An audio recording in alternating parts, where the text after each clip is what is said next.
Galactic on a Thursday, the 24th day of July 2025. What have you jumped into? If you haven't seen the prior 4 videos, that's perfectly fine. I always intend to keep my videos self-contained so you don't have to do homework. You're not here to work, you're here to have fun. Or you're in the wrong place. Back here, you'll see I have some new technology. My goodness. Nikolai Lobachevsky discovered non-Euclidean geometry from studying the parallel postulate. And another man named János Bolyai discovered the same thing Lobachevsky did, and virtually simultaneously. This is not unheard of, but it sounds like Jungian synchronicity of some kind. So that's what you missed. But I'm going to summarize it. That's the duty of a presentation scientist. Simplify, condense, make accessible, but then the further objective is to be complete. You can't do both, so it's an art. We're attempting to solve the most difficult problem in science. 2 branches of science that are now being unified, but have not yet been unified. You could sum that up as electrodynamics and gravity. And gravity has always been the problem, although now there are 2. And no less than David Bohm stated it this way, quoting Eddington, who is a famous scientist of the early 20th century, who said, "We've solved everything." Always a dangerous thing to say. But he said something that actually absolved him of any crime. He named 2 exceptions. He said, "We have understood everything. There's nothing left to understand. We've got it all. Except there are 2 clouds on the horizon. General relativity and quantum mechanics." And David Bohm thought that was hilarious, because it's true. Those 2 clouds have turned into a massive storm system that nobody can find their way out of. Can we unify those? Well, the quantum mechanical system posits a certain paradox. Gravity posits a different paradox. What I've discovered is those 2 paradoxes have a geometric relationship which can be proved mathematically. So this is not understood in terms of this. So gravity cannot be equated with light in any way. Can it? Well, it would have to, or there's no unified field solution. What's the difference between G and C? 2 fundamental constants. Why are they incommensurable? Why are we looking for the quantum of gravity? The problem is that C is defined as energy. It's light speed, and light is energy. It's energy. Light is energy. It's not the only form of energy. There's also the electron.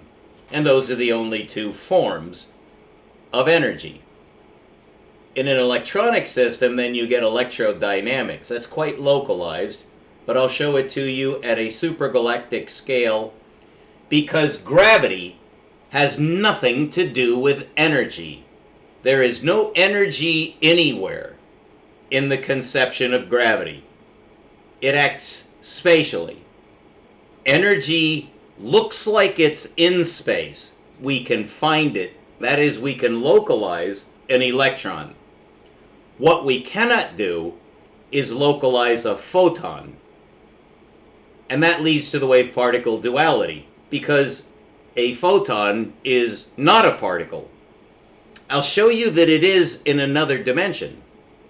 And that will lead us into the Boscovich Force Curve, on which we're going to conclude today. So is gravity a force? Of course it is. So why do half the physicists not see that? Dr. Sabine Hossenfelder is an evangelical exponent of gravity is not a force. Why does she say that? Because there's no energy.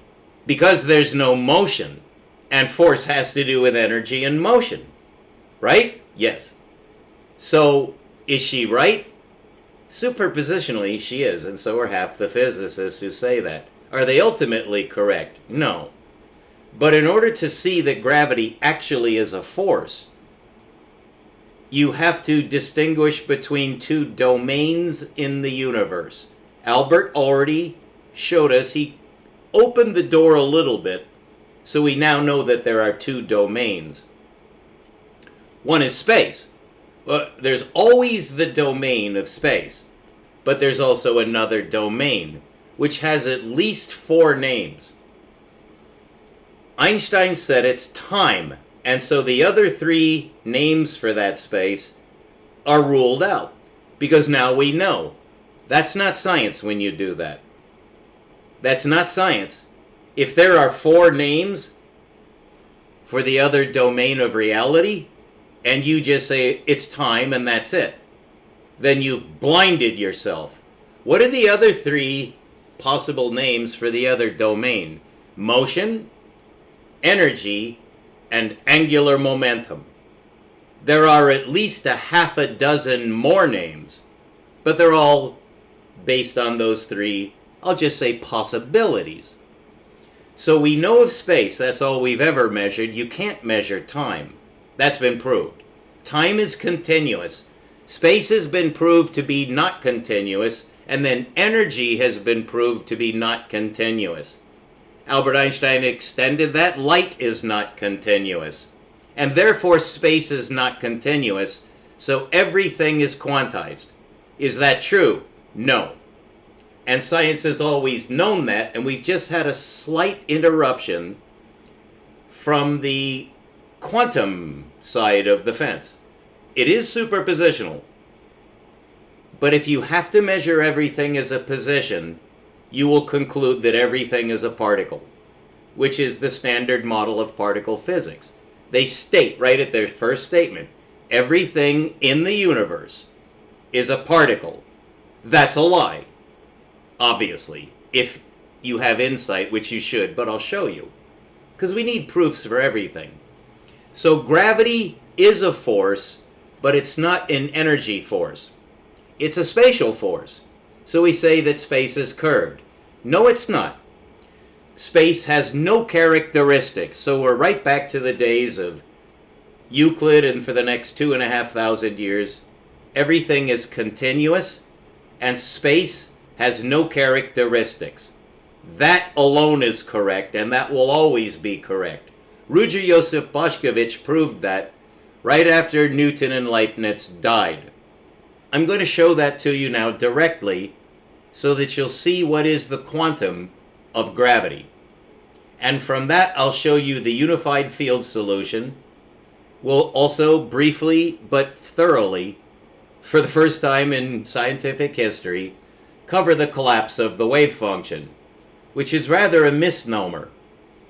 It's actually the conjugation of a spherical wavefront, which takes place in another domain. The unification of electrodynamics and gravity, the greatest discovery by far in the history of science. And from that, I'll show you my extrapolation, which necessarily goes into metaphysics. There's no way to avoid that, because this needs to be humanly understandable. What is the meaning of my discovery ultimately? It's the solution to everything in science that pertains to humans, which is what? What is the universe? Well, you have to include yourself now. And that goes outside the bounds of science. David Bohm discovered this, officially. He's the greatest of the quantum mechanists. He died in 1992. A very, very great man who spoke for actually on the order of a decade. He had conversations with Krishnamurti. He also had extensive audiences with the Dalai Lama, the head of the Tibetan Buddhist order, who's a wonderful man whose motto is, one of his mottos, "My religion is kindness." So we'll be right back with the video clips from 8 months ago and the solution that Einstein and Janusz Bolyai, who was the co-discoverer of non-Euclidean geometry, leading directly to Einsteinian spacetime. You're looking at the breakthrough insight that occurred a century earlier, about 75 years earlier. So what are you looking at? You're looking at the evolute of a circle. And the diagram is meant to show exactly that. What is the shaded region? That's the exterior of the paracircle, according to the argot used. So what you're seeing, let me explain. This is space on that line. What's on the vertical aspect could be anything. But in this diagram, it's considered to be space. Because Lobachevsky and Bolyai knew nothing about time. They had no interest in time whatsoever. That came later with Minkowski, Poincaré, and Henrique Lorentz, and finally the Swiss citizen Alberto Einstein. You'll see A is the origin. That's called the frame of reference. And what you're going to see here is a progression. Now notice there's a line with an arrow. That's called a ray. And so, from A to M, and if you can't see the M, it's right about there. That's M with an arrow point. So that's a ray. What does it represent? It's the... See, there's rotation, reflection, translation. Okay, sorry, I had to remember the right word. A is the origin, also called the frame of reference, for the diagram. And the horizontal line going this way is linear spatial separation. Okay, so that should be obvious, but I have to be explicit here because you're in for an amazing shock. I promised this and now I'm delivering, so get ready. A is going towards infinity, and M indicates that A is going towards infinity. What is A? It's the frame of reference. But in this context on this diagram, it's the origin, and you know this term from basic schooling. The origin. It's the center of the graph. It's the center of the diagram. It's the center where the vertical aspect intersects with the horizontal aspect. And it's the only location, technically called a position, where the vertical aspect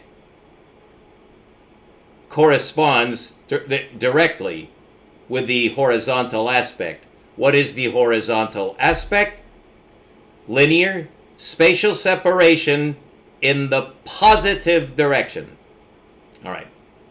So we're looking at positive space going this way. What you see ranged around the line are a series of non-concentric circles. What does that mean? That is called the evolute. The evolute of a circle. So at the origin, there's no circle, correct? Because strict Euclidean geometry. Although this is actually an exposition of non-Euclidean geometry, all that means in context is there's a violation of the parallel postulate. And a violation of the parallel postulate is not, strictly speaking, non-Euclidean in a comprehensive sense. It has no effect on Euclidean geometry except in terms of parallelity. And that's what we covered in the last 4 lectures. So I'm sure you're not sorry you missed that. I have to be complete. I'm going public. I'm going live. I'm asking for money too. Not now. Never. You will never pay me. But these bastards will pay me, or I won't teach them. My job now is to make it so they have to listen to me. Very unlikely. I have to be heroic. I have to be courageous. Oh yes, I will make them listen to me. or they'll have to kill me. And don't worry, this is metaphorically speaking, but I'm extremely emotionally attached to this now. I have to admit that. So are they. Alright, so what's happening as A moves outward towards infinity? That's the frame of reference, which we will simply call the origin, because this is just a diagram. This is not physics yet. It's just a geometric lesson. If you start at the origin, you have no circle. But as soon as you move an infinitesimal, that is, you make the quantum jump from nullity, you jump out of nothing. That's called the quantum linear jump. When you make the quantum linear jump from 0 to 1, which is by definition the smallest jump, that's called the quantum linear jump. There's nothing in between 0 and 1. That is a derivative of the quantum paradox, which is the same thing in spherical space, having to do with a wave function, which is a spherical function, as I'll show you. So all of this ties together, but don't let anything that I say baffle you, because the hardest part comes at the beginning. So now it's going to get easier and easier. So just to recap, and then I won't break continuity again. The origin is being moved by a translation. This is called a translation. It's a lateral separation, whereby an object is being changed.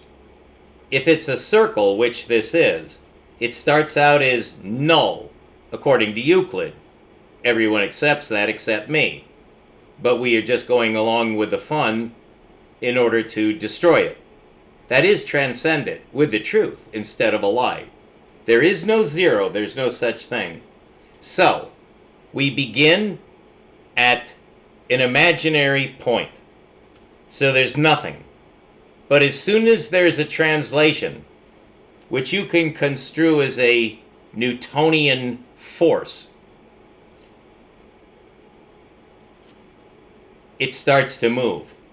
That's the definition of a force in Newtonian mechanics. It's something that causes motion. So this is the introduction of motion into the linear system, which is Euclidean. From this, Bolyai will derive non-Euclidean geometry. So this is miraculous. Without this, there would be no Einstein. There would be no space travel. So you're looking at the beginning of space travel. All right. So now the origin is being translated. As it does so, it makes a larger and larger circle. So far, so good. So it starts out as a quantum circle on the quantum linear translation, called the quantum linear jump, that creates the circle. As the translation continues, which is simply this motion on the ray, the circle gets bigger and bigger and bigger. So of course the natural question is, what's the result? The result can only be achieved at infinity with another quantum jump.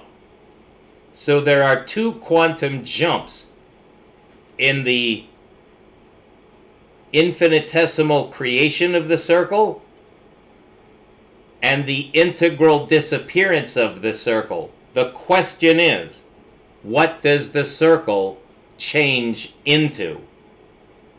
And that's shown on this graph in the shaded region. That cannot make sense to you, so don't try to break your head over that unless you're a genius, like Bolyai. I'm here just to explain what's already known, so I'm not making anything up, but this may be entirely new to you. It certainly was entirely new to Bolyai, Lobachevsky, and Gauss, and has been perpetually new to every Newtonian scientist ever since. And you need both, but this is not Newtonian mechanics. Let me show you. So it's translating. The origin of the circle is translating. And as the origin of the circle translates, the circle dilates. And then when the origin reaches infinity, which means it just reached imaginary space, which means we have no idea where it is because it has no more position. Right? Because it's gone.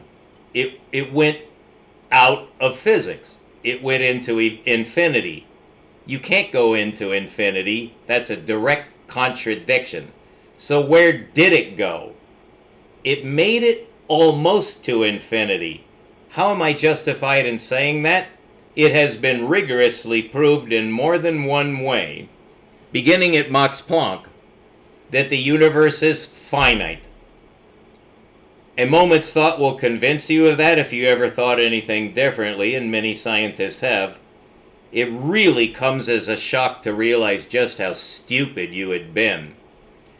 Because if the universe were infinite, first of all, Olber's paradox would state that the universe would be filled with light, and at night it would be as bright as day.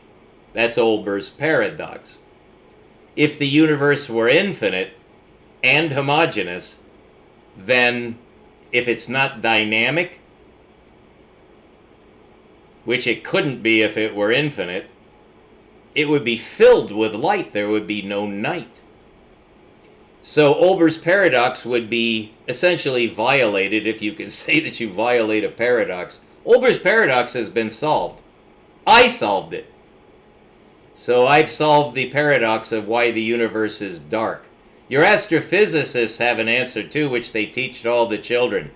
They're liars. They're liars! They say that the reason Olber's paradox indicates that the universe must be dark at night is because the universe is expanding. That's psychotic. All right, so here's the right answer, the beginning thereof. As the origin translates, the circle dilates until there is a conjugation of two infinities. That's our introduction to the Boscovich Force Curve. Because on the Bošković Force Curve, of the particle relationship between two protons, which Bošković would have discovered if he had known what a proton is, but nobody knew what a particle exactly was in his day. Wasn't it until a century later that even the electron was discovered, but he did discover the general force balance between any two particles. And the Bošković Force Curve, which I'll be showing to you presently, is a multiple curve showing the Bohr atom construction. This also solves the supermassive black hole conundrum. Bošković essentially got us on to the right answer. A lot of top-notch physicists are extremely frustrated with the mathematicians these days, such as Dr. Alexander Unziker of Deutschland, whom I admire. He's so frustrated, he is gnashing mad. He is so angry, he can barely contain himself, and I'm so happy for Dr. Unziker that he goes out on nature excursions to make many of his videos. I really love this guy. I have to pity him, but not in a condescending way. The man is a real mathematician. I'm just a dabbler in his form of mathematics is so hard to master that you have to be bred for it. Anyway, he's one of those miracle boys who can do it, and he knows that there is a solution that nobody's found yet. He hasn't found it either. He's just saying you guys are all going the wrong way. The tragedy is he's just like Einstein. He's just like Dickey. He's just like Mach. He's just like Poincaré and Einstein and Dirac. He knows that everybody is wrong. It's just that he doesn't have the right answer. I do. So we'll be right back with the Boscovich Force Curve, which I've been promising for 3 days. We'll be right back. Oops. So we have a surface called a circle, and it's not the inside, and it's not the outside. That's where the numbers go. So we're going to be able to parameterize the circle using conjugation on rational numbers. For this system to work, there can be no zero, and in fact there is no zero. You might ask, where did zero go? Hold that thought. Hold that thought. It's there. There is still a zero at the center of the circle. There definitely is. You know why? Because you can draw a line through the center. And since you can draw a line through the center, zero is at the center of that line. But it's not at the center of the circle. Do you know why? It's because the circle is the center. And that's a redefinition of center. We always think of the center as the Euclidean null. The Euclidean null point. Actually, that's a phantasm. There's no such thing as a null point or number in the universe. Zero does not exist, and Euclid's null point is only useful for linear add. It only works with add. That's why it works so well for distance, because distance is strictly positive and only uses add. You simply use the index and repeat it until you get to the star. And that comes out to a certain number of meters. It's a very large number, but it's precise. Linear mathematics is precise inside the system of add, but you cannot use multiply or divide. Those do not work. They don't work in the linear system. So why were we taught multiplication and division? Because nobody saw what I saw. Is that the linear number system is the derivative number system of the actual number system. They work together. They have to work together because the computable numbers are linear. And the reason they do work is because you can draw a line through the center of the circle. But the center of the circle is not linear. The circle itself is the center of the system. And what it does is it relates the inside to the outside. Well, you need conjugation to do that. Here's how you do it. You use what is called inversive geometry. I discovered this on my own, that my system has been in use already. So I would be going out on a limb to say I discovered this system. Oh, yes, I did. The inversive geometry experts, among whom is Zvezdalina Stankova, and you can see her out on the internet. You've got to see it. It's unbelievable, and you may get addicted to inversive geometry because it's fun and it's simple, but it uses an unfamiliar space. It's circular space, and here's how you do it. First of all, you have your circle. Now, in inversive geometry, I have not seen yet that the circle has been given a number. Nobody's ever done that. So inversive geometry simply shows an aspect of what I've done. So here's how you do it. You can say that the circle is 1 and it still works. But when you do make the circle 1, that is, the circumference has a value of 1 over 1. 1 proportion 1. Well, that relates two quantities together. What two quantities? The inside and the outside. So here's how you do it. It doesn't make sense in linear space, but it makes definitional sense in circular space. Because as you go from the surface in, it gets smaller and smaller, right? But if you go out from the surface of the circle, it gets bigger and bigger. Well, the proportion between the two numbers, which would begin at 2 1/2, right? And then 4 1/4, and then 8 1/8, and then infinity over 1 over infinity. 1 over infinity is the center.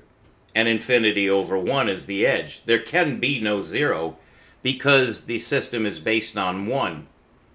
So technically there are no numbers less than 1. So what we call 1/2, these would be, I call them the unit fractions. It's when 1 is in the numerator and a whole number is in the denominator. Max Planck proved that physics supports that. So this is actually directly addressing modern physics. And you'll see that in a moment. So now you have the surface value, a two-component number that is 1 proportion 1, but what's the relator? What's the relationship between the two numbers? In complex formulation, the relationship between the two numbers is a conjugate matrix that translates the numbers back to linear form. You start with two numbers and you end up with two numbers. It's the same thing in spherical space. You get two linear numbers back from spherical number space, the same way you get two linear numbers back from complex number space using the translator. So the translator is critical, otherwise it doesn't work. Conjugate algebra does work for the complex number system because it's simple cross multiplication. So it does use the multiplicative identity, except it uses it on I, which translates I basically to negative linear space. So that is consistent, we think. In this system, all numbers are positive, which matches physics again. There actually are no negative numbers. Although you can use that negative positive system, that's polaric. Negative and positive are 180 degrees. Well, you might be able to guess now what conjugation does. It translates it translates between two relators. You get it, it's a little technical, but I'll explain it. Don't worry. I'm just giving you, this is how I roll, okay? So try to pay attention. So the two numbers that parameterize the circle are two multiplicatively inverse numbers. And we know now from discoveries in physics that those are whole numbers. All the numbers, all four numbers in the matrix are whole numbers. And on one diagonal is not I, it's 1. Which means that all the numbers are positive. The reason I was chosen is because it actually gives you access to negative number space, which the universe does not use, but in linear space we're forced to use it because the line is half negative. Well, in circular space there is no negativity because there is no 0. 0 is what divides the polaric line, plus and minus. That's obvious. But in conjugate space, it's not polaric. It's not polarized. You don't have two antipodes on a line. Instead, you have the center and the edge. And those are the two relators. That, I should say, those are the two basis axes. For linear space, you have an axial system of straight lines, but in circular space you have no such thing. Instead, what you have is an integral line that comes out from the center. If it's gravity, it pulls in toward the center. And so that's consistent.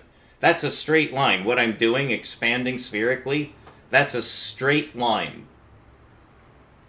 of which a linear straight line is the derivative. It's the infinitesimal of the surface. It's the infinitesimal of the force line, and it is a force. That expresses the situation perfectly. This overturns Newtonian mechanics, but not so as to destroy it. We know that Newtonian mechanics works in certain context, but we need now the full integral solution so we can get universal space. Newtonian space is only useful in a local system. It has to be very confined, such as the solar system. Then it works, because you use calculus. Oh, we're not going to use calculus, because the purpose of the calculus is to artificially translate curvature to linearity. So you know that already. That's That's basic calculus. It starts with a curve to translate it to a linear number. That's called a rate, and it's actually a two-component number. So mathematics is just really in a trap, really in a trap. And the way out of that trap, so you don't have to use the square root of -1, and you don't have to use calculus where you throw out a delta, then what you need to do is integrate your number system so that it's rational. And that seems obvious, but nobody ever thought of doing it. Nobody knew how. I know how, so this is how to do it. You rationalize your entire number system by integrating it into a two-component number system. That gets rid of 0, and it gets rid of the negative numbers. Now, everything now depends on if you can show some use, some value in computing, I say spherical space or circular space. We're starting with a circle, but everything we say about the circle is directly translatable to the sphere, and I have proved that, so don't worry. So when I say circle or sphere, I very often interchange them. It bugs even me, and if it bugs you, I'm sorry. But the circle and the sphere are identical on a 2-to-1 relationship. You can accept that because I've proved it. So that's why I say circle and sphere sometimes interchangeably. Don't worry if I do, because they mean the same thing. All right? For the same reason that pi and tau are the same thing. Because there's a 2-to-1 relationship between pi and tau. Well, there's a 2-to-1 relationship between the circle and the sphere. That's extraordinarily profound, but that's beyond your level right now. I just wanted to throw in a hint. This goes beyond anything anybody's ever thought of before. Because it's synthetic, it's integrative, it provides understanding, it solves paradoxes, and it solves problems, a lot of them. So this is monumentally profound. So the conjugation is actually orthogonality. Instead of a polaric relation on add, when you switch to the multiplicative identity, the relator between the two component numbers is orthogonality, and I'll show that to you now. Remember, here's the force line. Now, we're in spherical space now. But this also, let's do the circle. If you draw just a radius, you're drawing a derivative of circular space. Because the radius is actually anywhere. You like dial the radius anywhere. Well, if you take the integral, you have the pressure. You have the force line. And it is a line. And it's the true line. The line that we call the line is not the true line. The true line is this line. It's a ray. Because it has to be positive. There are no negative numbers. So you can't use the line. You have to use the line. You can't use the line. You have to use the line. And the difference between the line sub 1 and the line sub 2 is that the line sub 1 is the derivative, the calculus derivative of the line sub 2. Well, when you switch to two-component space, you're using the integral. And that's the line. That's the line sub 2. So we've changed the definition of line. This is the universal line. It's chiral. It has two directions. It either goes in towards the center, that's called gravity, or it goes out from the center, that's called light. And that's centrifugal force and centripetal force. So we're getting there, but this is how you actually can know what those are. And this explains everything, so pay attention. The two-component number system that parameterizes the circle is composed of pairs of numbers that multiply to 1. Now that should make sense to you at this point. If it doesn't, let me just remind you. On the line, all the pairs of numbers add to the center. Here, the circle, or the sphere, is the center. It has an interior and an exterior, but the center of the system is the surface. And the two-componency addresses the inner and outer. But it's not polaric. That's the miraculous insight that I was able to achieve by the blessing of the universe. I have to say this. I could not have thought this up, but I dreamt about it for so long that one night I understood. And then I was able to go forward. This occurred about 3 years ago, more or less. So here's the solution that I found, is that you have a two-component number that parameterizes the circle. Remember, the two-component number system of the line basically parameterizes the point. It parameterizes null. Everything adds to nothing. And the two infinities add to nothing.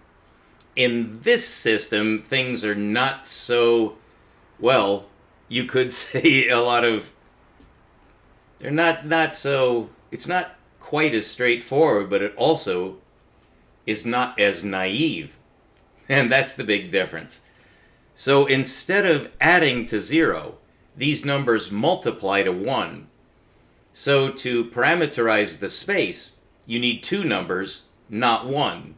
On the line, you need one number, and you can only get one number. So it's a one-component number system. That's the line. But in circular space, it has to be two numbers, and they multiply together to make the center on in and out. So the force line is either outward or inward, and those are the only two directions. It's either pulling in as a force or pushing out as a force. If it's pushing out as a force, it's called light propagation. That's the definition of light speed. That is the definition of light speed. We're getting there, don't worry, but I think you understand that this is light speed. That is correct. That's been proved. Huygens proved it, believe it or not. So, we do have a valid system of in and out. It's not left and right. It's not plus and minus. It's in and out. And two-component number system parameterizes the in-out space. But you see, we've only parameterized one dimension. It has two dimensions. It has to, because it has a two-component number system. So what is the other dimension? This is a major insight, so I'm going to repeat this now at the risk of tedium. If this is going out and this is the line, what's the other dimension? It's perpendicular. It's perpendicular. It's not plus minus. It's orthogonal. And that's conjugate algebra. That's a true conjugation. Is when you multiply two numbers, you're not adding them to 0, you're multiplying them to the surface. So to get the surface, you have two numbers. One is inside and one is outside. So that would be 2 over 1 and 1 over 2 is the simplest of those numbers. That's the quantum jump in circular space.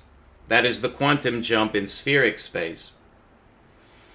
The quantum jump that we refer to, that Max Planck referred to and we've been referring to ever since, is a linear jump.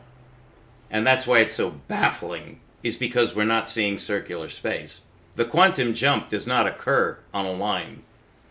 It's a conjugate jump. Do we actually understand what gravity is?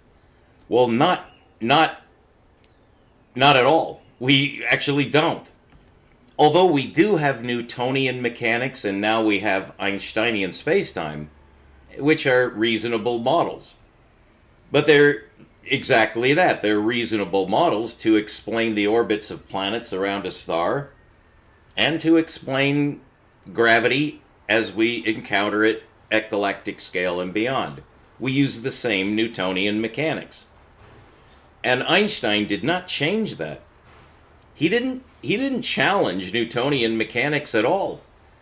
What he did was to create a larger space. He jumped from 3D to 4D. Well, that's quite a jump. Because 4D space is much, much larger. The problem with 4D space is that you can't see it. But you can see a subspace of it. You can see 3D space. That's what we call it. That is the space that we see. And it's also the space that we think is real. That is, we compute that space using distance. Now, what Newton did was he assign two linear components to a gravitational system. They're linear. So that on a calculus derivative where the two lines meet at a tangent, these are two force lines.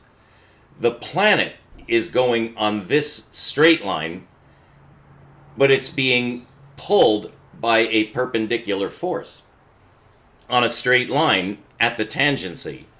That's how he did it, and that's why he invented calculus, exactly for that reason. It's to explain the curvature with two numbers. That can be done. We know about linear velocity, that if you set a planet in motion through space, it goes on a straight line. I think we all accept that. Well, when here's the star, and here comes the planet. If the star has no gravity, then the planet just keeps going on a straight line right past the star. It reaches a tangency, the closest approach, with no effect, and it just keeps going. But the star does have gravity, so it is exerting a force. And that's how Newton interpreted that force line. But you can see it's just a infinitesimal of the actual force, which is spherical. So you could think of a single line of force. You can draw it right from the center of gravity outward. Now the planet will just get right to it. It's reaching its closest approach. And of course, it has an approach, so it's already feeling gravity. But when we get to what he said is you can think of it as having its linear velocity. So the planet has a linear velocity, but it's being pulled from a center of gravity, which throws it off course in that direction. Well, you can compute that as a rate. It's a rate of change. That is the result of a calculus computation, is you get a two-component number. It's very rarely expressed that way, but that is what the calculus does. It gets a relationship between two linear components called a rate.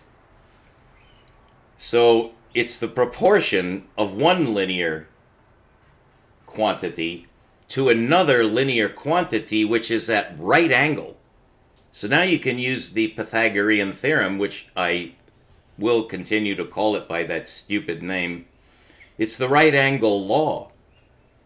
This is the linear law. The law of linear algebra is the right angle law. Otherwise, linear algebra would have no use in space.